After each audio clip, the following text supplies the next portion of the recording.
हिंदुओं पर जिस तरह का अत्याचार बांग्लादेश में हो रहा है और जिसको लेकर बार बार कहा जाता है कि ये तो भ्रम है, फालतू की बात है, हिंदू को क्यों डराने की कोशिश करते हो, उसके साथ क्या हो जाएगा भला। और इसको कहा जाता है कि ये सिर्फ राजनीति भर है। लेकिन बांग्लादेश में शेख हसीना के भागने, वहां जिस तरह से जो रेडिकल इस्लामिस्ट फोर्सेज हैं उनका जो कब्जा, और अभी मोहम्मद यूनिस की जो केयर टेकर एडमिनिस्ट्रेशन है उसमें जो अत्याचार हो रहे हैं वो अकल्पनीय है। और वो जिसको कहते हैं ना कि हर हिंदू को पीड़ा तो दे ही रहा है, भविष्य भी दिखा रहा है। दरअसल हर्षवर्धन, इस मुद्दे पर बात करते समय आमतौर पर पत्रकार के तौर पे हमें भावुक नहीं होना चाहिए, इमोशनल नहीं होना चाहिए, व्यक्तिगत राय से बचना चाहिए, ऐसा हम लोग को पत्रकारिता में सिखाया जाता है।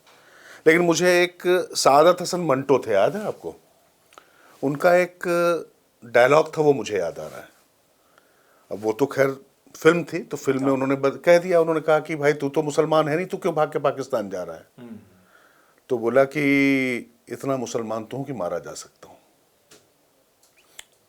तो मतलब मुसलमान वहां पर सादत हसन मंटो गए, उनके साथ क्या हुआ ये दुनिया जानती है, किस तरीके से पाकिस्तान में घुट घुट कर रोज उस व्यक्ति ने दम तोड़ा है अपनी रचनाओं की वजह से, अपनी स्पष्टवादिता की वजह से। लेकिन अब ऐसा लगने लगा है कि हिंदू होना शायद उसी परिप्रेक्ष्य में होता जा रहा है।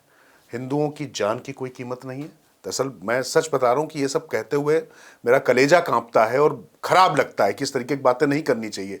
लेकिन जो बांग्लादेश में हो रहा है उससे ज्यादा खतरनाक जो हिंदुस्तान में ट्रेंड चल रहा है, जिस तरीके से उस पर पट्टी बांधी जा रही है, गाजा पट्टी और फलस्तीन को लेकर खून के आंसू बहाने वाले लोग एक बूंद आंखों से पानी तक ना बहा सके, जुबान पर ताला लगा लिया, जिप लगा ली, दही जमा लिया, क्या उपमा दूं, कोई बात करने को तैयार नहीं उन पर। और मेरी शिकायत हिंदुस्तान की सरकार से भी अब है। सिर्फ बात करने से बात नहीं बनेगी हर्षवर्धन जी, मैं जानता हूं राजनयिक मजबूरियां हैं, अपनी एक भारत की पहचान है, भारत की अपनी एक नीति है, मुझे इस पे कोई दिक्कत नहीं। CAA हम इसलिए लाए थे क्योंकि जो अल्पसंख्यक हैं इन देशों में, बांग्लादेश या पाकिस्तान जैसे देशों में जो अल्पसंख्यक हैं उन पर अत्याचार ना हो। लेकिन खुलेआम, अच्छा ये बताइए ना कि हिंदू हैं कितने भारत के बाहर, बचे कहां पर हैं? इस पर किस तरीके से सक्रिय दखल दिया जा सकता है, इस पर अब सोचने की बात है। क्योंकि अगर 71 में दिया जा सकता था तो आज मुझे लगता है कि वो आवश्यकता है। और सबसे ज्यादा दिक्कत जानते क्या हो रही है? ये क्यों नहीं कर पा रही सरकार ऐसा? मैं सिर्फ सरकार को दोष नहीं दूंगा, यहां पर ये जो छद्म धर्म निरपेक्षता के नाम पर जो ये अलमबरदार जो बैठे हुए हैं, जिन्होंने ठेका लिया हुआ है इस बात का, उनकी दिक्कत है। वो इस तरीके का माहौल बनाए हुए कि ये जैसे कोई मुद्दा ही नहीं है। जिस तरीके से वहां पर अल्लाह अकबर कहने के लिए लोगों को मजबूर किया जा रहा है, मतलब आप यहां पर कुछ भी करते हैं तो यहां पर ऐसा नहीं देखा जाता है कि किसी मुसलमान की या किसी दूसरे धर्म के व्यक्ति के साथ अनाचार हो रहा है, अत्याचार हो रहा है, तो सब उसके लिए खड़े होते हैं, उस पर बात करते हैं, संविधान बात करता है, कानून बात करता है, बल्कि ज्यादा चीत्कार मचती है। आप बताइए ना, पालघर में साधुओं को पीटने की घटना या जो यहां पर लिंचिंग हुई थी दादरी में, दोनों में जरा देख लीजिए कवरेज का फर्क, राष्ट्रीय और अंतर्राष्ट्रीय स्तर पर ज्यादा खतरनाक क्या था उसको देख लीजिए। तो मुझे लगता है कि ये अब खुलकर बात करने का समय है, इस पे कोई झिझक नहीं होनी चाहिए। और ये जो मोहम्मद यूनुस कर रहे हैं, मुझे लगता है इसकी कीमत चुकानी पड़ेगी और भारत को अब ज्यादा सक्रिय दखल की जरूरत है। और जो यहां पर बैठे हुए लोग हैं, थोड़ा सा मुंह खोलो, थोड़ी अपनी अंतरात्मा जगाओ, कुछ शर्म करो, बस मैं यही कह सकता हूं। नहीं, निश्चित तौर पर। और भारत सरकार ने जो डिप्लोमेटिक चैनल्स हैं, मिनिस्ट्री ऑफ एक्सटर्नल अफेयर्स की तरफ से बहुत कड़ी प्रतिक्रिया दी गई है। शेख हसीना जो वहाँ की प्रधानमंत्री हैं, अभी निर्वासित हैं, वो भारत में ही हैं, उन्होंने एक तीखी प्रतिक्रिया दी है और उन्होंने चिन्मय कृष्णदास को तुरंत छोड़ने की बात की है। जिस तरह से दुनिया भर से प्रदर्शन हो रहे हैं, दुनिया भर से लोग समर्थन में आ रहे हैं, कीर्तन प्रदर्शन हो रहे हैं, भारत में हो रहे हैं, दुनिया के अलग अलग हिस्सों में। इस्कॉन इंटरनेशनल बहुत बड़ी संस्था है। हालांकि वहां जो बांग्लादेश का इस्कॉन है, उसने चिन्मय कृष्णदास के साथ अपने रिश्तों को थोड़ा सा एक कहें कि संदेह के दायरे में डाला। हालांकि जो इस्कॉन का इंटरनेशनल विंग है, इस्कॉन इंक, उन्होंने बाकायदा, जो वॉशिंगटन में है, उन्होंने बाकायदा चिन्मय कृष्णदास के साथ वो खड़े हुए और कहा कि हम उनके साथ हैं। लेकिन जो सबसे जरूरी बात है, जिसको हम कई बार भूल जाते हैं, भारत में कहते हुए कहा जाता है कि आप ये क्यों कह रहे हैं, तो आप जहां मुस्लिम मेजॉरिटी हुई, फिर वो बांग्लादेश हो या फिर संभल हो, वहां कोई भी जो जिसको कहते हैं ना कि कॉन्स्टिट्यूशनल अथॉरिटी नहीं रह जाती, वहां एक समान अधिकार नहीं रह जाते हैं।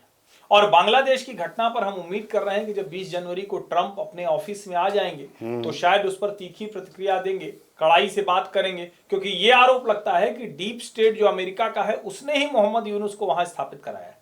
अब भारत सरकार की तरफ से जो कुछ है, बैक चैनल बातचीत से जितने तरह का प्रेशर है वो सब हो रहे हैं। हालांकि एक बात मुझे लगती है कि संसद की तरफ से एक प्रस्ताव जरूर जाना चाहिए था जो थोड़ा तीखी निंदा वाला ध्वनि होती, इसको दुनिया भर में इसको कहा जाता। अच्छी बात यह है कि जो चाहे आप यूके के सांसद हो उनकी बात देख लीजिए, अमेरिका के प्रतिनिधि हो या फिर जो दूसरे देशों के हैं वो भी इस बात पर कह रहे हैं। और चूंकि इस्कॉन दुनिया के हर देश में है तो इसकी जो कहें कि कीमत वो बांग्लादेश को चुकानी पड़ सकती है। नहीं, बांग्लादेश को जब चुकानी पड़ेगी तो हर्षवर्धन वो चुकानी पड़ेगी। इस पाप से आप दूर नहीं जा सकते। उद्धव ठाकरे को मैं मानता हूं कि पाल करके साधुओं का श्राप ले डूबा। जिस तरीके से वो मारे गए, मुझे लगता है कि ये एक नियति का संदेश था, ये सबको समझना चाहिए। लेकिन ये हो क्यों रहा है, मेरी आपत्ति इस बात पर है, ये परिस्थितियां क्यों बन रही हैं। अगर यूके और यूएस के सांसद इस मुद्दे पर मुखर होकर बात उठा सकते हैं तो भारत में राजनीतिक जो आपके स्वार्थ हैं या जो राजनीतिक सीमाएं तोड़कर क्यों नहीं, आप किसी धर्म के लिए नहीं, एक मानवता के लिए मानवाधिकारवादी होने के नाते आप क्यों नहीं सवाल उठा सकते हैं, क्यों आवाज नहीं उठा सकते हैं। आपकी तो बहुत सुनी जाती है, बहुत बात होती है, पता नहीं कहां कहां पर पूरे देश में, मतलब पूरी दुनिया में बैठे हुए लोग हिंदुस्तान में हो रही घटनाओं को अलग अलग तरीके से पेश कर देते हैं।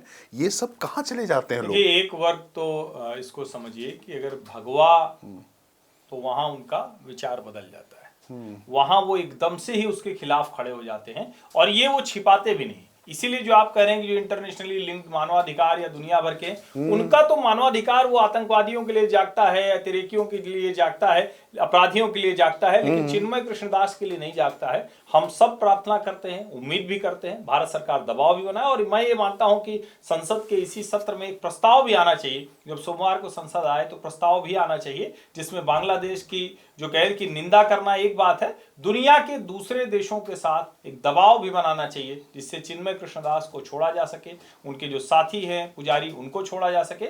और जो लोग बांग्लादेश को टेररिस्ट ऑर्गेनाइजेशन कह रहे हैं, यही बांग्लादेश में इस्कॉन गए, इस्कॉन को टेररिस्ट ऑर्गेनाइजेशन कहने की कोशिश कर रहे हैं, यही इस्कॉन बांग्लादेश में गया था और वहां के भूखे नंगों को सहारा दिया था। अब दुर्भाग्य कि ऐसे संगठनों पर जब ये अतिरेकी, आतंकवादी, अलगाववादी, कट्टर ये हमला करते हैं तो फिर समझ में आता है कि भारत में जो चर्चा हो रही है वो यूं ही नहीं हो रही है। बहुत हमको कहे काफिर, अल्लाह की मर्जी है।